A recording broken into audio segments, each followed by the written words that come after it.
আজি আমি কামৰূপ জিলাৰ অন্তৰ্গত সোণতলীৰ বিভিন্ন অঞ্চলত অভিযান চলাইছিলোঁ। ইয়াতে আমি খবৰ পাইছিলোঁ যে কিছুমান মানুহে বেআইনীভাৱে ইয়াতে ভাঙৰ খেতি কৰিছে।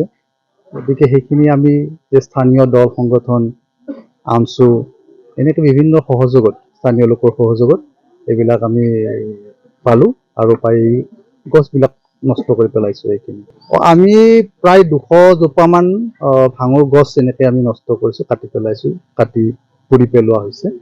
আৰু আমি ভাবিছোঁ ইয়াৰ পৰা এক্সট্ৰেক্ট 200 কেজিমান হয়তো ভাং হ'লহেঁতেন আৰু আনুমানিক বজাৰ মূল্য হয়তো 20 লাখমান টকা হ'ব। আমি ৰাইজ দল সংগঠনৰ লগত এটা প্ৰত্যক্ষ সংযোগত থাকিম আৰু তেখেতসকলৰ পৰাও আমি হয়তো ইনপুট ল'ম কিছুমান, বা আমাৰ নিজাববীয়াকৈ আমি কিছুমান খবৰ ল'ম। এনেকুৱা যিবিলাক খবৰ পায় তাৰ এগেইনষ্টে আমি অভিযান চলাম।